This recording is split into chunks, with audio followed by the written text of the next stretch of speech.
Hi guys, and a big warm welcome to the Bliss and Thrive Podcast. It is your host, Carys Andersson here. And today I'm going to give you the top 5 nutrition tips, and they are the only nutrition tips that you will ever need to know. Let's dive in.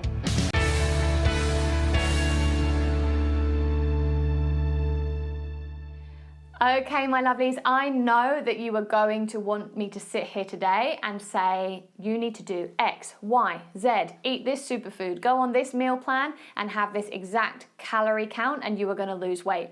That is not what I'm about. If you want that video, pop somewhere else. I'm going to give you the real nutrition tips here that are guaranteed to get you results. You won't feel like you're on a diet and you can actually make it last for the rest of your life. You get results now and they will last for the rest of your life. So if you can hear some little noises in the background, that is my daughter Indy. She is having her lunch with her papa and it possibly could be a little bit whiny. Okay, let's dive into this. My first tip is to find a diet or a lifestyle change or a style of eating that suits you. And this actually usually is the advice of don't actually follow a diet. So for example, if you are really rushed in the morning, you're not going to want to have breakfast. If you are really busy, you're not going to want to cook these super complicated meals that require loads of ingredients. Maybe you want to get a meal prep service. If you love carbs and you're like, carbs till I die, I love them, don't go keto because you're going to hate it. You're going to be miserable. Same as if steak is your life and you love steak and bacon, then don't go vegan because you're not going to be able to keep it up, okay? And I'm talking vegan there in the sense of it being a diet choice and not a lifestyle choice, okay? That's a separate issue altogether. So the main point there is to choose something that suits you. And this is usually choosing something that isn't actually a diet. And then that will feed into our other points, okay? So the second tip I've got for you is to make sure that you balance out your macronutrients for each meal and throughout the day. Okay, so what the bloomin' hell are you talking about, Carys?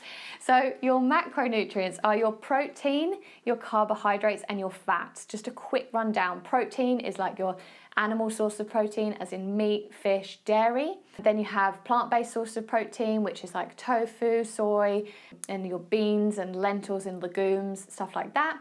Your carbohydrates are your fruits, your vegetables, your grains, your processed carbs like bread, biscuits, cakes. It's also in dairy and beans and pulses.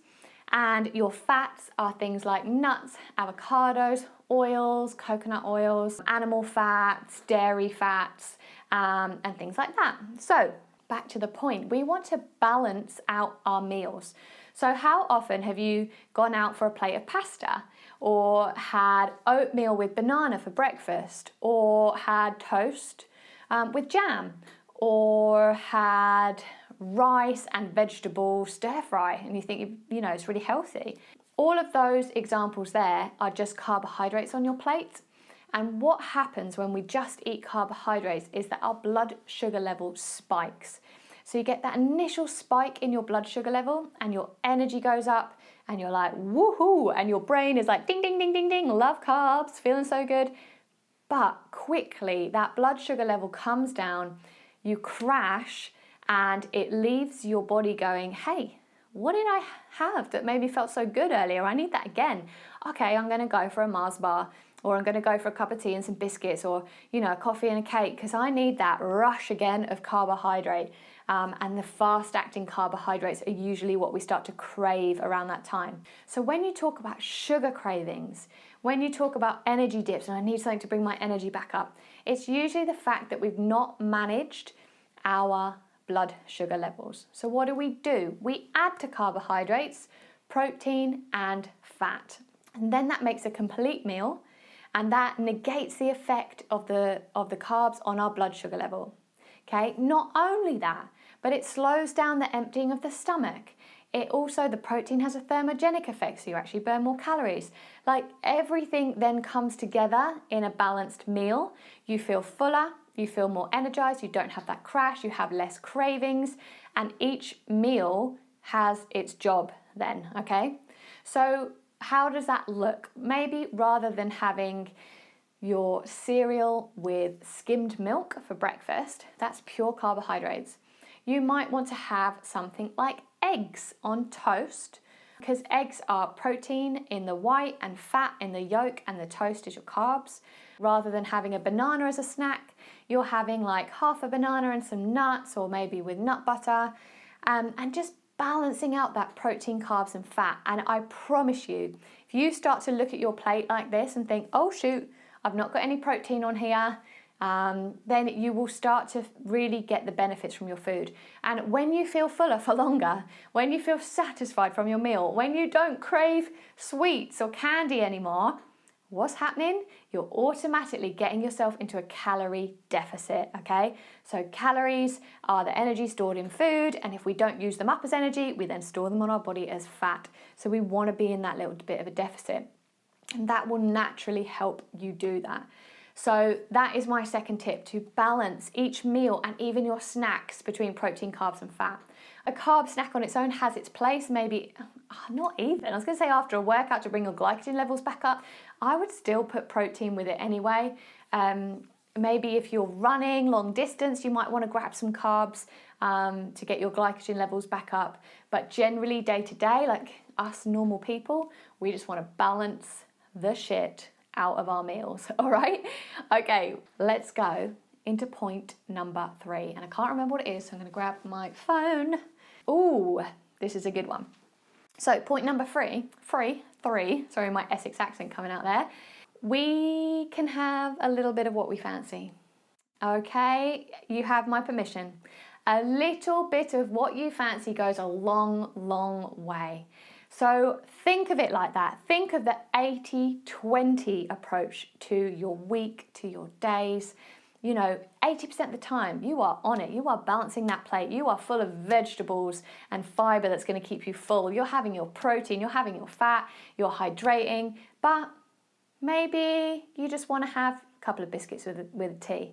And all right, I know that I've kind of contradicted myself on the point of balancing out everything. If you really want to make protein cookies, make protein cookies. But my point being that it's not the end of the world. And sometimes having a little bit of what you fancy doesn't even have to be every day. But if you're struggling, it can be every day. A little bit of what you fancy goes a long, long way. I think that the days of like eating clean 6 days a week and then I'm going to have a cheat day on a Saturday and I'm going to go nuts is over, okay? Why? Because you have to really understand your calories and macros to make that work.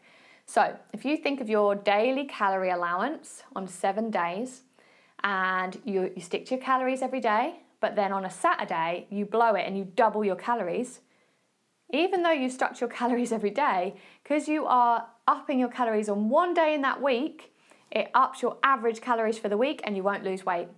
And you'll get so flipping annoyed because you'll think, oh, I'm working so hard, why am I not losing weight? And the truth is, yeah, you are working hard, but you're blowing it with that one cheat meal. So much better to have a Kit Kat, which is 110 calories, and you can fit that within your daily allowance, than to have that cheat meal experience that just like blows you out of the water. Or rather than a cheat day, you might have a cheat meal. And not just because you deserve a cheat meal, but like your husband's taking you out for dinner, or you're meeting your mum for a coffee and a cake. Like that's the difference between normalizing this like diet culture and having that kind of all or nothing approach, okay? So that's what I recommend. That's what I do. It served me so well. I might even just interject here a little bit. If you don't know my story all that well, the reason I love this approach is because I have been in that all or nothing before in the past. And when I have been in that all or nothing, when I'm on the, I guess it's the all part of that, when I just have a binge basically, because I'd be so strict with my diet and I'd be so obsessed with it that then I would have a binge and I'd feel awful and I'd feel like I ruined everything. And what do you do when you have a binge? You jump on the cross trainer for an hour, or you make yourself sick, or you do something stupid, or you just feel terrible. So I'm definitely digressing into a different point here, but what I'm trying to say is let's just normalize food. It doesn't have to be all or nothing. You can still lose weight and you can still feel incredible. And if you want to get out of that binge cycle, it has to be this way. You have to just normalize everything, have a little bit of what you fancy now and again. Okay, a little bit deep there for a while, but let's claw it back. Let's have a look what our point number, what are we on? 4 is. Oh, look at that. Remove the guilt. That ties in so well, doesn't it? I feel like I have such a terrible memory. I actually feel like someone else wrote that down because I cannot remember what's next. Okay, remove the guilt. And that is, okay, have you ever had a couple of biscuits and then thought, fuck it, I've ruined my diet, I'm just going to eat the whole pack? That is that guilt thing working against you, okay? So food is just food. Calories are just energy. Some foods make us feel good because the food companies have scientists working on the exact method to make those taste incredible. You know, we can enjoy those foods, but you don't need to feel guilty about it because the guilt leads to the binge. So just know the best thing to do to remove the guilt is to be mindful of when you're eating. Actually, the other day, I took 2 chocolate digestives to have with a cup of tea, and I was working at the same time. Don't ever do this, it's terrible. Working at the same time, I looked down, I was like, oh, where did my digestives go? I'd eaten them. I'd eaten 2 digestives without even realising it. So, be mindful about that chocolate digestive. Enjoy that chocolate digestive. Feel full from when you're full. And just know that you don't have to eat it all now. You don't have to get rid of the evidence. You can have whatever you like and it will still be okay. I promise you. Okay, so that leads us into our next point, and I've got this one. I know what it is, and I've chatted about it throughout actually. But we need to make sure you are in a calorie deficit if you want to lose weight. And that's how you can fit in your treats and stuff. You just need to know that you're in the right calories. If you're fitting in treats and it's taking you over your calories, you're not going to lose weight. And we don't want your treats to take up too many calories when we could be using them for more nutrient-dense food. So you could be using those calories for more vegetables and lean proteins and healthy fats, because that's what's going to make you feel good, okay? Calories are king, and nutrients are king. They're king and queen. But yeah, we want to get you in a calorie deficit, meaning you're burning more calories than you're consuming. You can do this through exercise. So you could not change your diet at all, and you could start, we chatted to Rick last week, you could do Rick's walking workouts, you could start exercising daily and get your calorie deficit there. But that's a little bit tricky. And also when you're exercising, you do get more hungry as well. So what we want to do is actually to change your calorie deficit, make sure that you've got those macros balanced and that you're losing weight from exercise and from nutrition, and that's going to get you the best results, okay? So when you go into a calorie deficit, don't be fooled in thinking, I know what I'll do. I'll drop down even more and then I'll lose weight even quicker and then I win at losing weight. This leads to not only adrenal problems, hormonal problems, energy issues, like you'll feel like shit.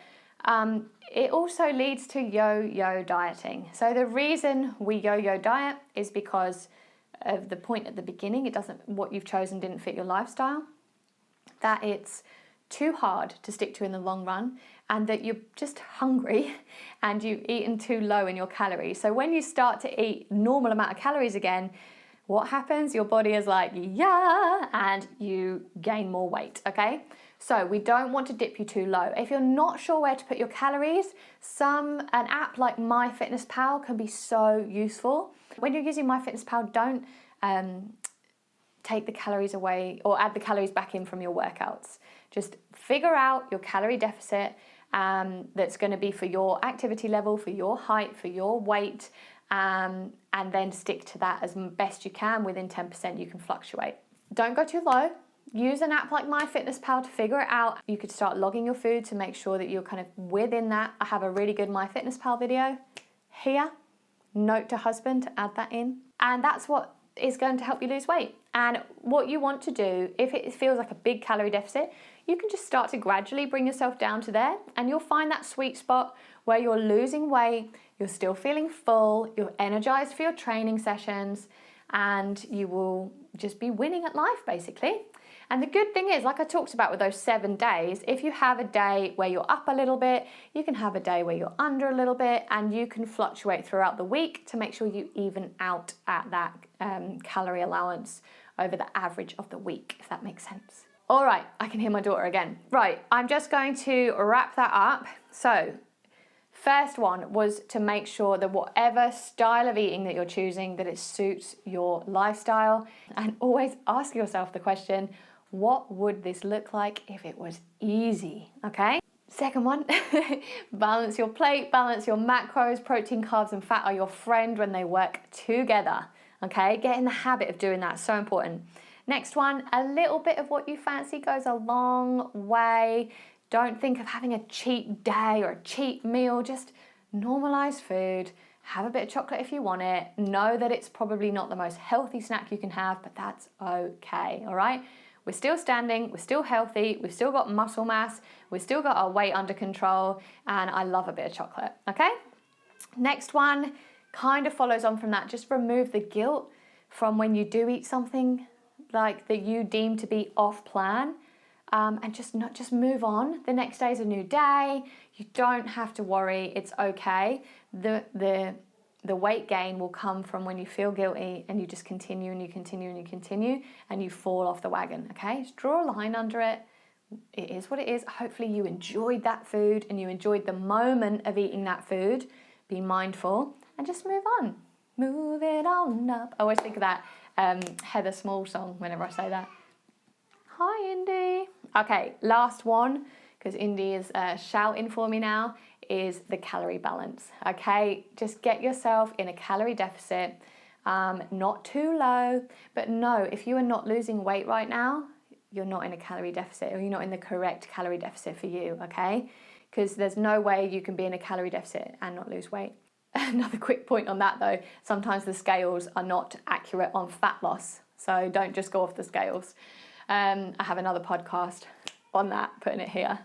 All right, well, I hope you enjoyed those 5 tips. For people who are listening on the podcast app, I will link those videos for MyFitnessPal and the other podcasts I was talking about, because obviously you can't see me clicking and pointing at the screen.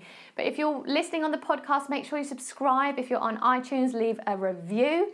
If you are listening on the YouTube, then like this video, subscribe to my channel, and leave me a little comment and let me know what you would like me to cover next. I'm going to go and get Indy as she is shouting for mummy, and I want you to have such a lovely day. If you need any help with any of this stuff, if you're like, I am stuck, Carys, help me, email me, info@carysandersson.com, and we can just have a chat and I can help you out. I like to leave voice notes, so you can get prepared for one of those. And have a lovely day, guys. I'll see you in the next episode.